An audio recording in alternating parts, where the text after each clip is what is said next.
My name is Lauren, and I'm 67 years old. The day my ex-husband leaned toward me in court and said, "You'll never touch my money again," something inside me finally snapped. We were married for 32 years. I trusted him with everything. What happened next changed my life in a way I never expected. Tell me where you're watching from, and subscribe for more real stories about family drama, quiet revenge, and emotional courage. The courthouse smelled like old paper and strong coffee. That smell hit me the moment I walked through the metal detector. It reminded me of every government building I'd ever been in. Cold, serious, unfriendly. I held my purse close, not because I was scared of losing it, but because it gave my hands something to do. They were shaking more than I wanted to admit. I was wearing the same navy blue sweater I wore to church. Nothing special. Clean. Simple. I wanted to look calm. Respectable. Like a woman who belonged there. Not like someone about to be told she had wasted half her life trusting the wrong man. Across the room, Mark sat with his arms crossed. My ex-husband, 69 years old. Still tall. Still solid. Still wearing that same tight smile he used whenever he thought he was in control. He didn't look nervous. He looked comfortable, like this place was built for him. When our eyes met, he smiled wider. That's when I knew he thought he had already won. I took a seat on the hard wooden bench. It creaked under my weight, loud enough that I felt every head in the room turn toward me. My face burned, but I kept my chin up. I reminded myself to breathe slowly, in through the nose, out through the mouth, just like my doctor had told me after my blood pressure scare last year. The clerk called our case number. We stood. Mark stepped closer as we moved toward the table. Too close. Close enough that I could smell his cologne, the same one he'd worn for years. I used to buy it for him every Christmas. Now it made my stomach twist. He leaned in and spoke softly, his voice calm and sure. "You'll never touch my money again." He didn't shout. He didn't sneer. That was the worst part. He said it like a fact, like the weather, like gravity. For a moment, everything went quiet inside my head. I heard my own heartbeat in my ears. I felt the floor under my shoes. I noticed a small crack in the tile near the judge's bench. My body reacted before my mind did. My throat tightened. My fingers went numb. I wanted to say something sharp, something strong, something that proved I wasn't afraid. But I didn't. I stayed silent. Mark straightened up and faced forward, already done with me, as if I had been nothing more than a passing thought. That silence wasn't weakness. I didn't know it yet, but it was the first moment I chose myself over fear. The judge hadn't entered the room yet. We were all just waiting, waiting with our thoughts, waiting with our secrets. As I stood there, I couldn't stop memories from slipping in. Not all at once, just little flashes. The day we opened our joint account. We were young then, renting a small place with thin walls. I remembered the bank teller smiling and congratulating us. Mark squeezed my hand and said, "We're a team now." I believed him. I really did. I worked part-time back then. He worked full-time. It made sense that he handled most of the banking. Or at least that's what I told myself. I trusted him because that's what marriage was supposed to be. Trust. The judge entered, and everyone sat. The sound of chairs scraping against the floor pulled me back to the present. The judge looked tired, not angry, not impatient, just tired, like someone who had seen too many versions of the same story. I wondered how many times he'd heard promises broken over money. Mark's lawyer spoke first, confident, smooth, talking about accounts, balances, and ownership, using words like primary earner and financial responsibility. Every sentence felt like it was pushing me further into a corner. I listened carefully, not just to the words, but to the tone. Mark nodded along. He looked proud. He glanced at me once, just long enough to see if I was reacting. I wasn't. Inside, though, I felt something different than fear. I felt clear. The judge turned to me and asked if I wished to speak. My mouth felt dry. I could hear my own breathing again. Slow. Measured. Yes, I said. My voice sounded steadier than I expected. I didn't argue. I didn't accuse. I didn't raise my voice. I simply said that I had submitted a letter and supporting documents for the court to review. Mark shifted beside me. Just slightly. That was the first crack. The judge nodded and said he would read it shortly. Mark leaned toward me again, this time with a tight smile. Doesn't matter, he whispered. That money's mine. I looked straight ahead. I didn't give him the satisfaction of a reaction. As the judge read quietly, the room felt smaller. Every sound seemed louder. A cough, a pen clicking, someone's phone buzzing before being silenced quickly. I thought about all the times Mark had made me feel small over money. The grocery trips where he questioned every receipt. The times he said, "Do you really need that?" when I bought myself something simple like new shoes. The way he always said, "My paycheck," even though my money went into that same account. Back then, I thought it was normal. I thought all couples argued about money. I thought I was just bad at handling it. Standing there now, I realized how carefully that belief had been built. The judge looked up. He adjusted his glasses. He read a line from my letter out loud. Slowly, Mark stiffened. I didn't look at him. I watched the judge's face instead. His eyebrow lifted slightly. Not judgment, not anger, curiosity. He kept reading. Another line, then another. The judge paused. He looked down again. Then something unexpected happened. He laughed. Not loudly, not mocking. Just a short, surprised laugh. The kind someone makes when they catch a mistake. So obvious, it's almost hard to believe. The sound echoed in the quiet room. Mark's face drained of color. I felt my chest loosen. For the first time that day. The judge shook his head gently, still smiling to himself, and continued reading. At that moment, I understood something important. Mark had always believed confidence was power. He never imagined quiet truth could outweigh it. As the judge kept reading, I stood there calm and steady. Not because I wasn't hurt, not because I wasn't angry, but because I knew deep down that the moment Mark said, "You'll never touch my money again," was the moment he stopped controlling the story. And for the first time in decades, I wasn't afraid of what came next. I wasn't afraid of what came next, but standing there, while the judge's pen moved across the page, my mind drifted backward. Not to one single moment, not to one big mistake. It went back slowly, the same way everything else had happened. Piece by piece, quiet enough that I hadn't noticed until years later. I remembered the first time money felt uncomfortable between us. We were still newly married, living in a small house with squeaky floors and a kitchen that always smelled like coffee. Opening the joint account had felt like a grown-up milestone. The teller smiled. Mark joked about finally being official. I laughed along. I trusted him. At that point, trust felt natural, easy. At first, the account worked the way it was supposed to. Bills got paid.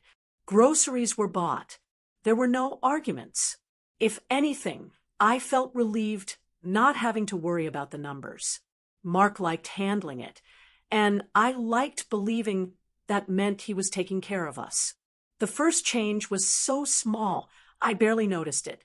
One afternoon, I mentioned stopping by the bank to ask a question about our statement.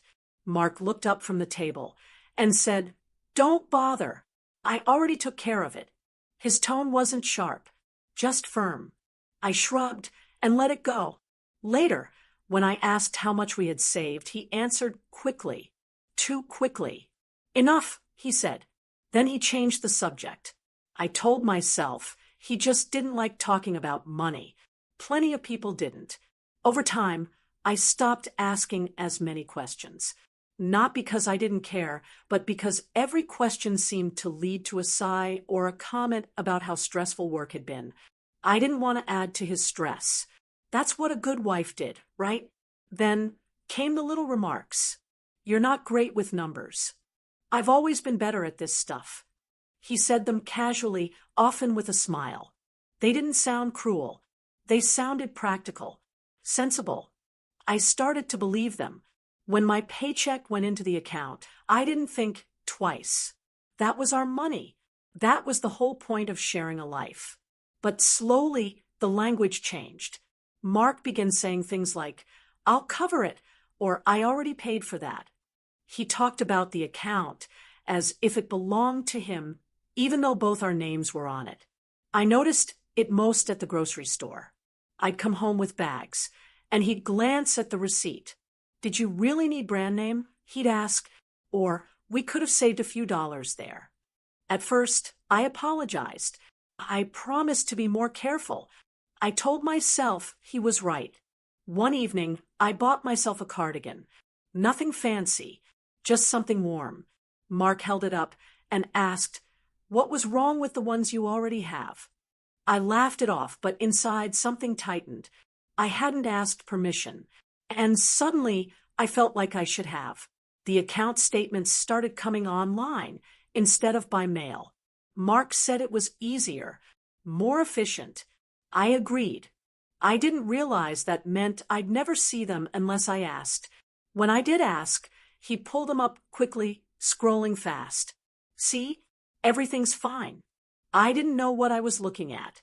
Rows of numbers blurred together. I felt embarrassed admitting that, so I nodded. There were withdrawals I didn't recognize. Small ones. Gas stations across town. Hardware stores I'd never been to. When I asked, Mark said, "Work stuff," or "Probably automatic payments." His answers came without hesitation. I trusted them. Over the years, the balance felt like a mystery I wasn't meant to solve. If the account ran low, it was somehow my fault. Too many groceries. Too many little purchases. He never said it outright, but the message was clear. I adjusted my behavior without realizing it. I stopped buying things for myself. I waited for sales. I justified every expense in my head before it even happened. I felt anxious swiping the card, even for necessities. The day I asked for a small amount of cash stands out now. I needed it for a church fundraiser. Mark paused, looked at the calendar, and said, "This isn't a good time." Not we don't have it, just not a good time. I handed the form back and said I'd figure something else out. That night, I lay awake thinking about how strange it felt to need permission for $20. Still, I didn't call it control. I called it marriage. I called it compromise.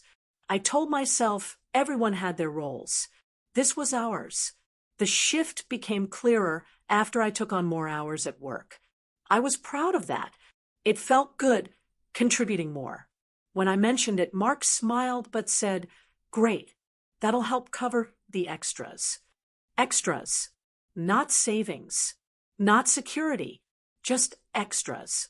My money disappeared into the same account, but somehow it never felt like it was mine anymore. There were arguments, of course, quiet ones, controlled ones. He never yelled. He didn't need to. He'd just say, "We've been over this," and the conversation would end. I learned that pushing only made me feel foolish. The lowest point came when my car needed repairs. I brought the estimate home, heart pounding. Mark looked at it and said, "That's a lot. Are you sure you didn't make it worse?" I stared at him, stunned. He wasn't worried about the car. He was questioning me. I paid for part of it with a credit card I hadn't told him about. That was the first secret I ever kept. The guilt sat heavy in my chest, but so did a strange sense of relief. I had handled something on my own. From that point on, I started noticing patterns. How money flowed one direction. How explanations always went one way. How I felt smaller every time finances came up. Mark talked about retirement often, about plans, about what he wanted to do. I nodded and listened, even though I had no idea what we could afford. When I asked, he said, "Don't worry about it. I've got it handled." That phrase followed me everywhere. Handled meant hidden. Handled meant controlled. Handled meant I wasn't invited into the conversation. I didn't wake up one day and decide the account was a weapon. It became one slowly, quietly, through habits and assumptions and silence, through trust that was never returned in the same way.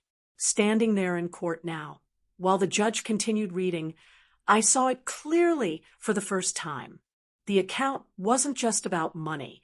It was about power, about shaping the story, so that I always felt unsure, always dependent, always one step behind.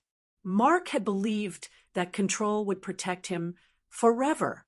What he never understood was that control leaves tracks, and I had finally learned how to see them. The realization hit me like a quiet slap.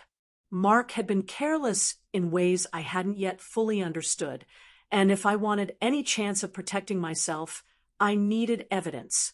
Not confrontational evidence, not loud accusations, just facts, dates, numbers, receipts, proof that couldn't be argued with.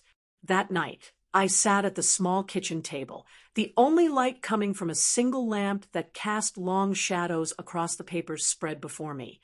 The hum of the refrigerator was steady, almost soothing, and for the first time in years, I felt the kind of calm that comes when you take control, even quietly.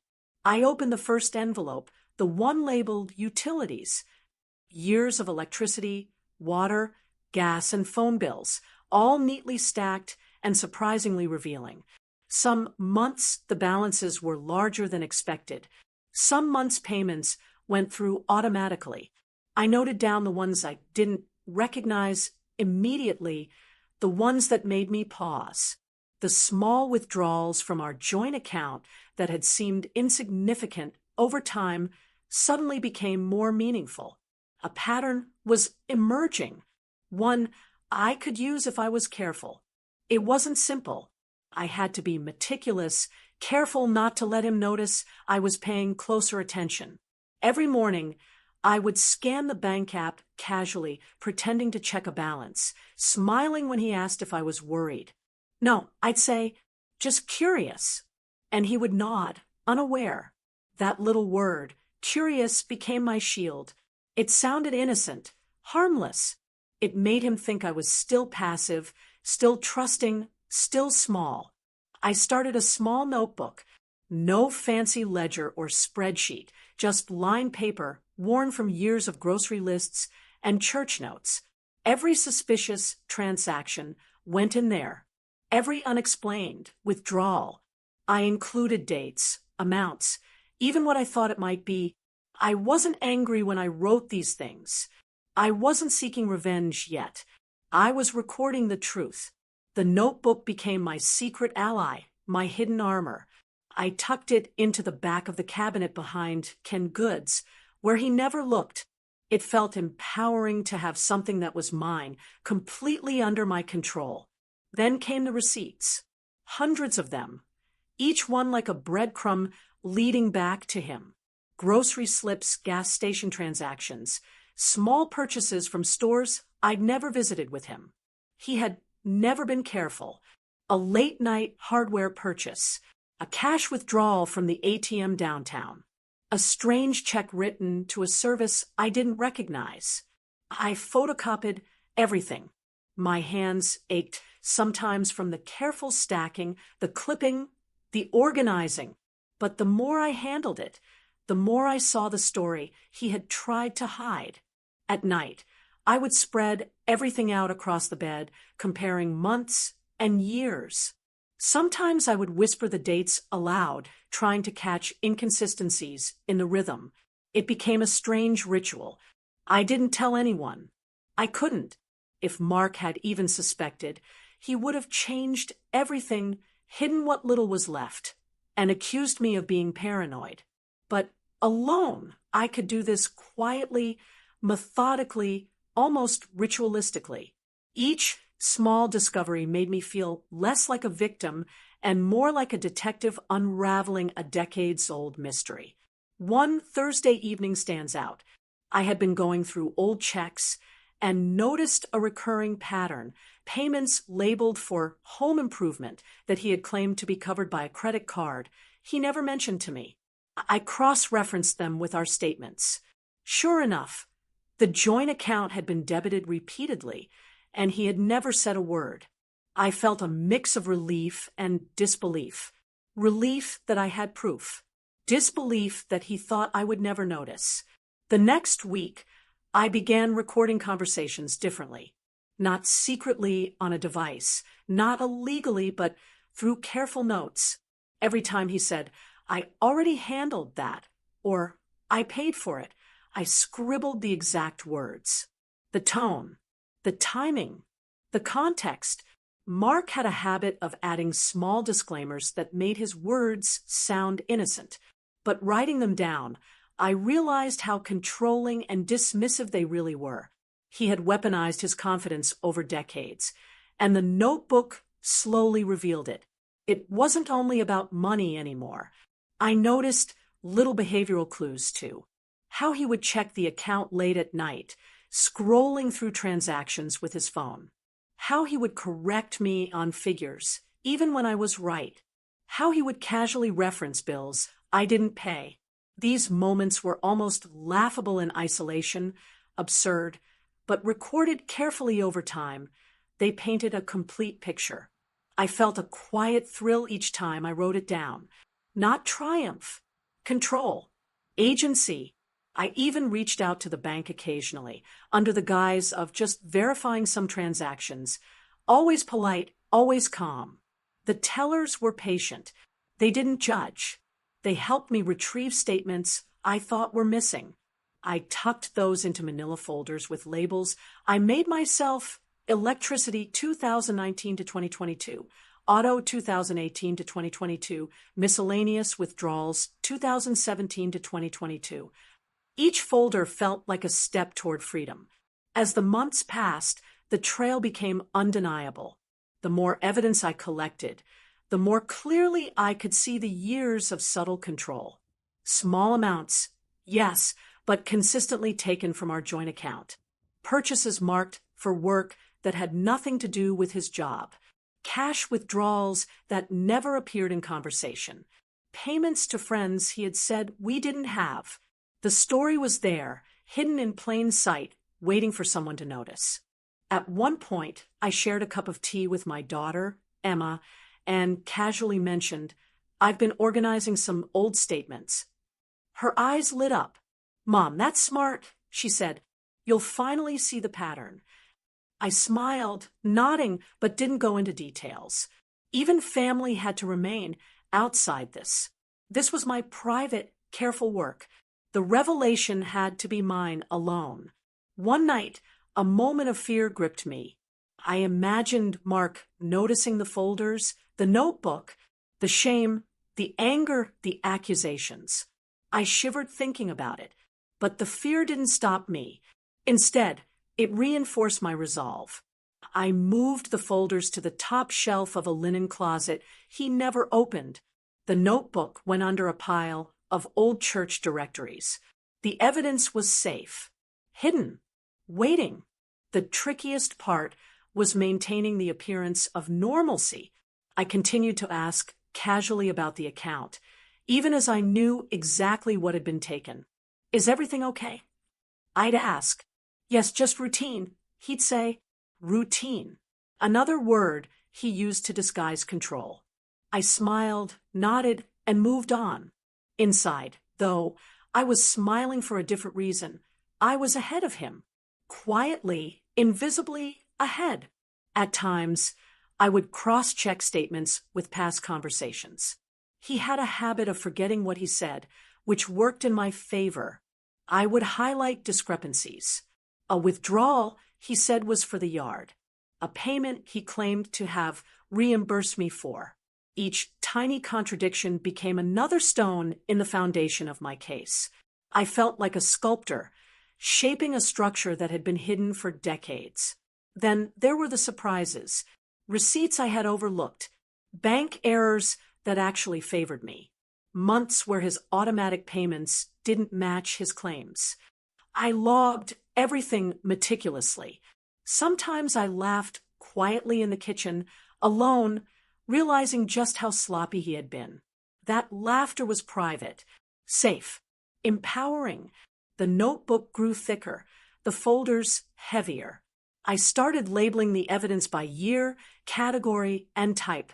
My handwriting became small and precise, almost mechanical, but full of intent. Each entry carried weight. Each note was a small victory. The paper trail wasn't just a record of money. It was a record of time, of control, of my own perseverance. Months turned into a year. The more I documented, the more patterns became obvious. Mark had thought he could hide everything behind confidence, charm, and quick explanations. But numbers don't lie. Dates don't lie. Documents don't lie. And I had them all. Carefully, quietly, without him ever suspecting a thing. Even holidays became opportunities. I would subtly place receipts and statements in folders while we were distracted, a quiet moment while watching television, a few minutes during a family dinner, even a short nap. These little windows of time accumulated into something monumental. I was creating an invisible archive, a silent witness to years of subtle oppression. By the time I had enough evidence to feel truly confident, the paper trail was undeniable. I could trace every dollar, every withdrawal, every small attempt to control me. What had been invisible over decades was now glaringly obvious. And the most satisfying part, Mark never had a clue.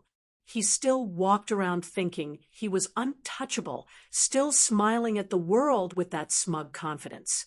I folded one last stack of statements, placing them neatly into the final folder. I looked around the kitchen. Everything seemed ordinary. Teacups on the counter, the clock ticking steadily, the hum of the refrigerator. But underneath it all, I had built something extraordinary, a record of truth, my own private testament that I had been right all along, that I had not been careless, that I had not been wrong. For the first time in years, I felt that calm certainty that I had only glimpsed in fleeting moments before. The paper trail wasn't just evidence for the court. It was proof to myself, proof that I had been paying attention, that I had been patient, that I had been clever without being reckless, that even in silence, I had been strong. I tucked the final folder away. I closed the notebook.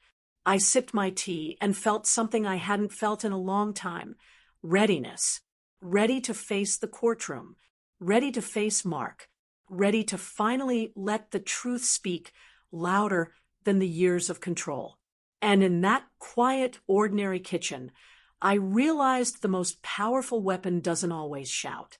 Sometimes it sits quietly in folders, in notebooks, in evidence gathered without anyone noticing, waiting for the moment when it can finally speak.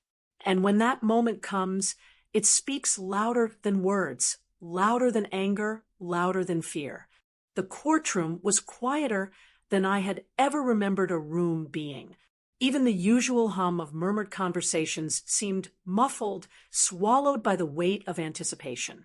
I sat on the hard wooden bench, my fingers laced tightly together, and tried not to glance at Mark. But I couldn't help it. He was leaning back in his chair, arms crossed, tapping his fingers lightly on the table, wearing that same smug expression that had haunted me for years. The judge cleared his throat, a small sound that suddenly felt enormous. He held my letter carefully in his hands, adjusting the glasses perched on the bridge of his nose. I had watched him closely as he opened it. Every slight shift of his eyes, every crease in his forehead seemed deliberate, almost cinematic, and I realized my pulse had doubled without me noticing. He began to read. Not to me, not directly. He read it out loud to the room, slowly, deliberately, as if tasting the words. The first few lines described how I had noticed subtle, unexplained withdrawals from our joint account, how the funds often disappeared without explanation, and how Mark had never mentioned them. My writing was calm, precise, polite, but I could see, already, the judge leaning forward, scanning the statements I had attached. Mark's fingers stopped their tapping. For a moment, the smugness faltered, just the smallest twitch at the corner of his mouth. His eyebrows rose slightly, but he forced himself to keep his posture steady. He had no idea what was coming next. The judge continued reading, lifting a sheet of paper with a detailed list of transactions I had tracked over the last decade. I had organized it meticulously, dates, amounts, the supposed purpose of each withdrawal, and cross-references to bills or receipts. It was long, it was detailed, and it was impossible to dismiss. I felt my chest tighten, not with fear, but with the strange, tense anticipation of someone finally seeing the truth. This entry, the judge said slowly, pointing to a line I had highlighted, shows multiple withdrawals labeled home improvement over a 6-month period, yet the corresponding credit card statements provided by Mr. Thompson indicate no charges at all. He paused, adjusting his glasses and glancing up at Mark. The judge's tone was neutral, but I could feel the weight behind it. Mark's mouth opened slightly, as if to argue, but he closed it again. His jaw tightened. I noticed the small tremor in his hand as he tapped the table. He hadn't expected me to have this level of detail. He hadn't imagined I would be capable of compiling a decade's worth of evidence without him knowing. I had worked quietly for months. Nights spent with the kitchen light burning low, late evenings taking notes, filing copies of statements, photocopying receipts, checking every line for errors or discrepancies. Each small entry I made had felt insignificant at the time, almost tedious. But now, all those small, painstaking moments were combining to form a picture too clear to ignore. The judge read another line. On February 14th, 2019, a cash withdrawal of $450 was made from the joint account at the 7th Avenue ATM. No explanation or documentation has been provided for this transaction. He looked up again at Mark. Do you have any record or explanation for this? Mark opened his mouth, closed it, and then leaned back in his chair. He muttered something inaudible, and the lawyer whispered into his ear. The judge shook his head and continued reading. I felt a quiet surge of vindication. This wasn't about gloating or revenge. It was the calm satisfaction of truth emerging. Every line I had written in that letter had a purpose. Each one was factual, unemotional, and precise. I had avoided adjectives that could be interpreted as judgment. No words like dishonest or deceptive, just the facts, just numbers, dates, and events that spoke for themselves. I had learned over years that facts were more powerful than anger, more persuasive than accusations. As the judge read, I noticed subtle shifts in the room. The clerk, who had been quietly shuffling papers, paused mid-step. My daughter, who had come to support me, leaned forward slightly, her hands clutching her notebook. Other observers, relatives of people in other cases, glanced toward our table, curiosity in their eyes. There was a weight to the air, a collective sense that something significant was unfolding. Then came the moment that made my stomach flip. The judge read a line from my letter where I had carefully documented a conversation from several years prior. Mark had claimed a payment had gone toward the new roof. I had written down the date, the exact words he said to me in the kitchen, and the amounts. The judge read it slowly, almost savoring the clarity of the contradiction. He paused and let out a short, dry laugh. Not mocking, not cruel, just a small, surprised laugh. I felt it echo in the courtroom, bouncing off the high ceilings and wooden panels. Mark froze, and I noticed a flicker of panic in his eyes. That small laugh was more devastating than any raised voice or angry argument could have been. The judge adjusted his glasses again and said, "It appears, Mr. Thompson, that there are multiple discrepancies between your account of events and the documentation provided by Mrs. Thompson." He didn't shout. He didn't accuse. He simply let the facts speak. And in that quiet delivery, I felt a subtle, undeniable power shift. Mark's confidence, which had been so carefully constructed over decades, was cracking. I saw it in the way he gripped the edge of the table, in the way he avoided the judge's gaze, in the slight tremor in his hand. He hadn't prepared for this. He hadn't imagined that the woman he thought submissive, forgetful, and naive could be so deliberate, so careful, so unrelenting in her quiet pursuit of truth. The judge continued, reading passages where I had carefully cross-referenced transactions with bills and receipts, each one built upon the next, creating a chain that was impossible to break.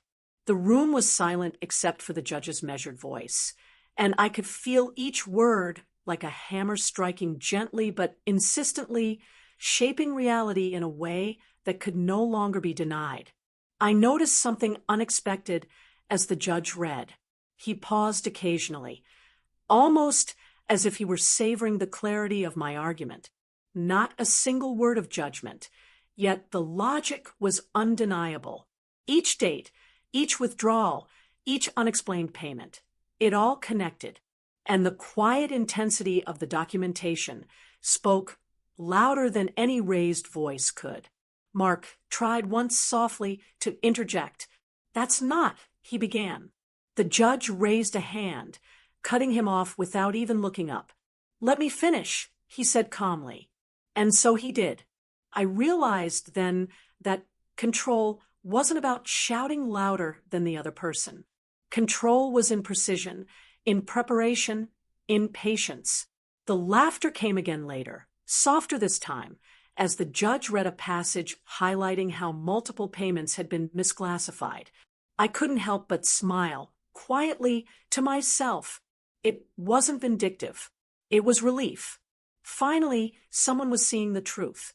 Finally, the years of small manipulations, of subtle control, were being laid bare in a way that couldn't be denied. I glanced at Mark. His face had lost color. His posture was rigid. Every inch of arrogance had been stripped away by the undeniable weight of the facts. For decades, he had relied on charm, confidence, and quick explanations to obscure reality. Now, reality had a voice of its own, and it was calm, precise, and unstoppable.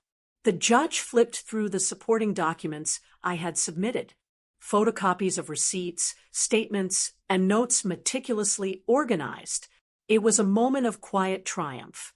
The evidence was irrefutable, and the beauty of it was that it was not dramatic or flashy. It was methodical, invisible power built over months of careful observation. By the time the judge finished reading, the courtroom was still. The silence was not uncomfortable. It was filled with tension, understanding, and clarity. Mark's shoulders slumped slightly, the fight gone from him. He looked like someone who had just realized the rules had changed without his notice. I felt a strange combination of exhaustion and exhilaration. Exhaustion from months of careful, painstaking work. Exhilaration from the fact that the truth finally had found its audience. I realized then that the letter had done more than I imagined. It had shifted the room, shifted the perception of who held power, shifted the narrative that had been controlled for decades. The judge closed the letter, placed it carefully on the desk, and looked directly at Mark. The documentation provided by Mrs. Thompson is thorough and well substantiated. It presents a clear picture that must be considered in evaluating the financial aspects of this case. His voice was calm, but there was no mistaking the weight of his words. Mark opened his mouth again. I held my breath, but this time he didn't speak. He couldn't. The facts were stacked too high, the evidence too clear. And for the first time in years, I realized that I wasn't just witnessing his unraveling. I was witnessing my own strength reflected back at me, quiet but undeniable. I leaned back, slightly, trying not to tremble. My hands were still clasped together, but they were steady now. The fear, the anxiety, the years of doubt, they were still there, but tempered by a new sense of clarity. I had done this. I had prepared. I had documented. I had built a case that spoke without me raising my voice. And the judge, the ultimate authority in this room, had recognized it. The clerk shuffled papers. The room slowly returned to normal, but the subtle power shift lingered in the air. Mark's shoulders slumped further, his eyes avoiding mine. He no longer held the quiet confidence he had relied on for decades. I realized in that moment that the letter had become more than a document. It was a manifestation of years of observation, patience, and silent resilience. Each carefully recorded transaction, each note about a casual conversation, each piece of paper in those folders had built a narrative of truth that could no longer be denied. And in that courtroom, as the judge prepared to continue with the procedural aspects of the hearing, I finally allowed myself to breathe fully, realizing that silence, preparation, and persistence had spoken louder than any argument ever could. I sat there for a moment after the judge concluded, letting the weight of the room sink in. The papers in front of me, my carefully collected evidence, the letter I had written, felt lighter now, almost fragile, though I knew their impact was anything but delicate. The procedural aspects of the hearing continued, voices murmuring quietly, legal terms bouncing off the wooden walls, but I wasn't listening. I wasn't hearing. All I could feel was the quiet shift of power that had just taken place. Mark sat beside me, still rigid, shoulders stiff, eyes fixed on some invisible point beyond the courtroom windows. He didn't speak. He couldn't. The truth had stripped him of the carefully constructed confidence he had relied on for decades. For a fleeting moment, I considered what I would say if he dared look at me. But I held my silence. There was no need for words. My actions, my meticulous preparation, had done what anger never could. When the judge finally dismissed the case, I stood slowly, letting my legs bear the weight of years of tension. The polished wood of the bench scraped softly beneath me, a sound so ordinary it contrasted sharply with the extraordinary feeling inside. My daughter, Emma, was already at my side, her hand finding mine instinctively. She squeezed gently, and in that squeeze, I felt both her pride and my own, years of quiet endurance finally recognized, tangible in her touch. Walking out of the courtroom, the air hit differently than it had before. It wasn't just freedom from the legal confines of the room. It was freedom from a lifetime of subtle manipulations, from the long stretches of being questioned, doubted, and dismissed. The sunlight that spilled through the courthouse doors seemed almost too bright, as if the world outside had been waiting patiently for me to arrive. As we moved through the lobby, I noticed the ordinary details, the polished marble floors, the buzzing fluorescent lights, the distant hum of conversation. They were mundane, but they grounded me. After years of focusing on calculations, receipts, and statements, it was almost surreal to be immersed in ordinary life. I realized that ordinary life, untouched by manipulation, could be breathtaking. Mark was behind me, moving slowly, still silent. He had always walked slightly ahead, leading. Today he followed. I could feel the shift, subtle yet profound. With each step, I didn't gloat. I didn't glance back. I simply let him follow, let him witness the quiet consequence of choices made in arrogance. The roles had finally reversed. Outside the courthouse, Emma and I paused. The winter air was crisp, biting slightly at my cheeks, and I pulled my scarf tighter. I inhaled slowly, tasting freedom in every breath. For the first time in decades, I felt the clarity that comes when someone finally sees the truth.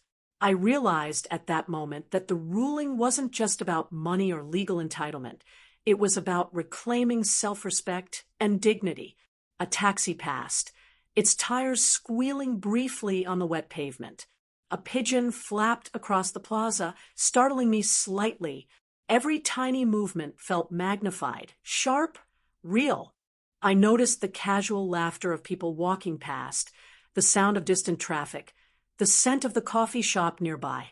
It was a sensory overload, ordinary yet extraordinary, a reminder that life continued even as mine had been transformed. Emma leaned closer and whispered, "Mom, you did it. You finally proved it." I nodded, swallowing a lump in my throat. "Not just proved it," I said softly. "I survived it, and I kept my head when I could have lost it." The words felt heavy, but true. It wasn't triumph in the traditional sense. It wasn't a dramatic scene or a shout of victory. It was calm, deliberate, lasting strength. We walked down the steps, my boots clicking against stone. With each step, I thought about the years of careful observation that had led to this moment. The nights spent cataloging transactions, making careful notes, saving receipts, comparing statements. Each small act had seemed insignificant, tedious even, but collectively they had formed a force that even Mark could not ignore. He walked behind us, silent, staring at the ground. I didn't turn to watch him. I didn't need to. The paper trail I had built was more powerful than any argument, any confrontation, any raised voice could have ever been. The evidence had done the talking. It had revealed what words and complaints could not. As we reached the sidewalk, I allowed myself to breathe fully, deeply, intentionally. I looked around at the ordinary world, continuing on. Cars drove past, people hurried by, a dog barked in the distance. Life was moving forward, indifferent to my triumph. But that indifference was liberating. The world didn't need to notice the shift in power. I did. That was enough. I remembered the small moments that had led me here, the groceries where he had questioned every purchase, the clothing he had criticized, the times he had made me feel small over minor expenses. Each moment had chipped away at my confidence until I had learned to question myself constantly. But I had also learned to observe, record, and calculate. Those same moments became my map, my guide. The taxi passed again, stopping briefly at a light, its engine humming softly. I realized I was smiling, not broadly, not in a gloating way, just a quiet, steady smile. I had walked through years of subtle manipulation, endured doubt, and silently gathered evidence. And now I could finally step out into the world as myself again, unburdened by control that had never belonged to him. We walked past the coffee shop. The smell of roasted beans was comforting. I remembered the mornings I had sat there with Emma, planning small parts of life, quietly, never imagining that one day I would use those careful habits to protect myself. Each tiny, ordinary action, the way I watched, the way I recorded, the way I remained calm, had culminated in this moment of quiet liberation. I noticed Mark's hands clenched at his sides. He looked smaller than usual, diminished not by words, but by truth. The years of authority he had wielded over me had been undone by patience, diligence, and quiet persistence. I felt no satisfaction in seeing him diminished. Instead, I felt relief. Relief that control no longer dictated my life. Relief that I could finally breathe without measuring every word, every glance, every gesture. We reached the street corner, waiting for the light to change. Emma nudged me gently, a subtle reminder that we were no longer alone in this moment. I squeezed her hand. The connection reminded me that strength isn't just personal, it's shared. Those years of observing, documenting, and planning had not been solitary. They had been silently witnessed by those I loved, and that made the victory all the more meaningful. When the light changed, we crossed. The city felt alive, vibrant, and ordinary in a way that made me dizzy with relief. Each sound, the taxi horns, the chatter of passers-by, the clatter of shoes against concrete, was a reminder that life had continued while I had endured, and now I could participate fully, unafraid. I thought about the judgment itself. It wasn't flashy. There was no dramatic confrontation, no shouting, no cinematic explosion of emotion. It was quiet, deliberate, final, but its impact was monumental. The ruling acknowledged not just the facts, but the person I had become through the years of endurance. And that mattered more than money ever could. We paused at a small park nearby. The sunlight hit the benches and trees, scattering long, soft shadows across the pavement. I sat down for a moment, letting my daughter find a bench beside me. We watched people passing, ordinary, unaware of the long battle that had just concluded quietly in the courthouse. And yet, we had experienced a life-altering victory, not one announced in shouts or triumphal gestures, but in the subtle reclaiming of autonomy. I reached into my bag and felt the edges of the folders I had kept hidden for so long. I didn't take them out. I didn't need to. Their presence was enough. They were a reminder that careful, persistent effort, when paired with patience and clarity, could create lasting change. That knowledge, that quiet confidence, was my true reward. Emma nudged me again. "Mom, what now?" she asked softly. I smiled at her, realizing the question wasn't about money or revenge. It was about life, moving forward, reclaiming days that had been overshadowed by control. I took a deep breath. "Now," I said slowly, "we live, we enjoy the ordinary, the simple, the everyday, and we never let anyone make us doubt ourselves again." We stood, the crisp air filling my lungs.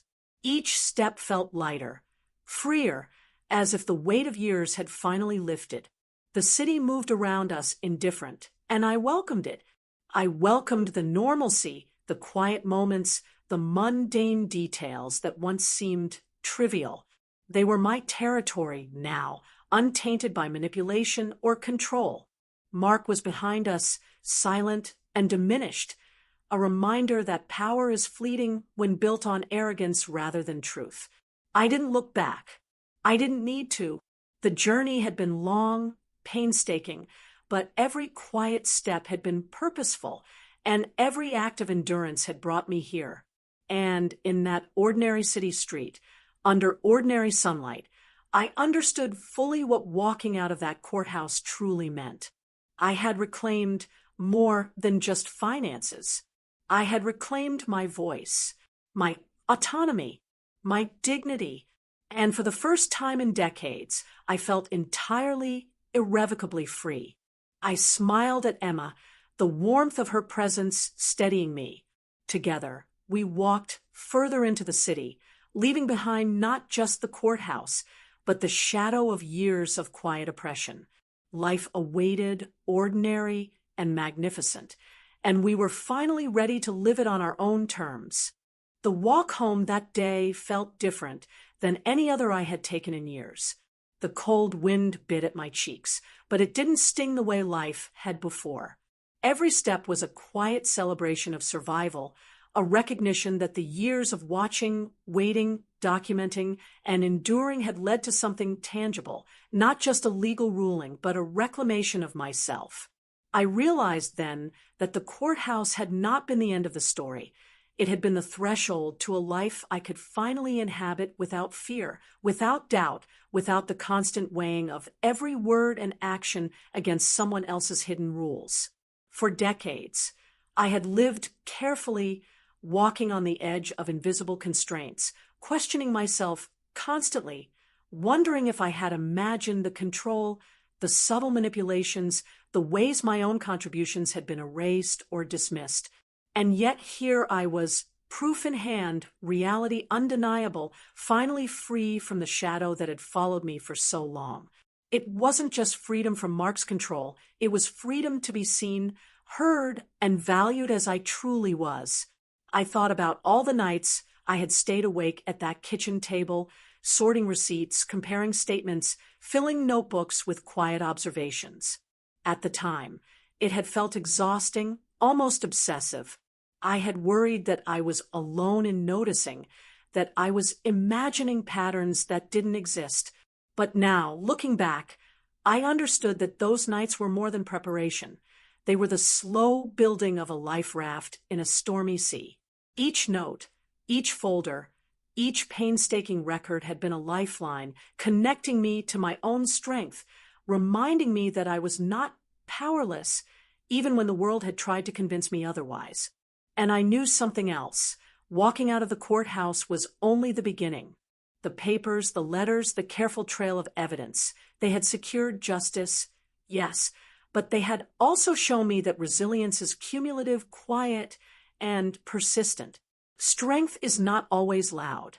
Sometimes it's the patient endurance of small acts, repeated every day, until they accumulate into a force that cannot be ignored. I had learned to recognize my own power in the little things, the careful tracking of transactions, the quiet insistence on truth, the courage to prepare without confrontation. That power had always been inside me.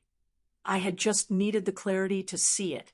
I glanced at Emma as we walked together, her hand in mine, and I realized how much of this journey had been for her as well.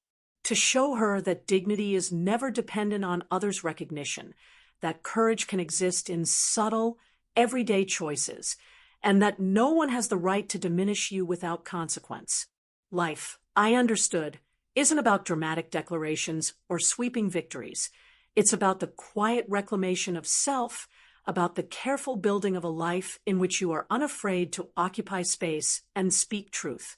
The sunlight hit the sidewalk in soft, golden patterns, ordinary and yet extraordinary in its warmth.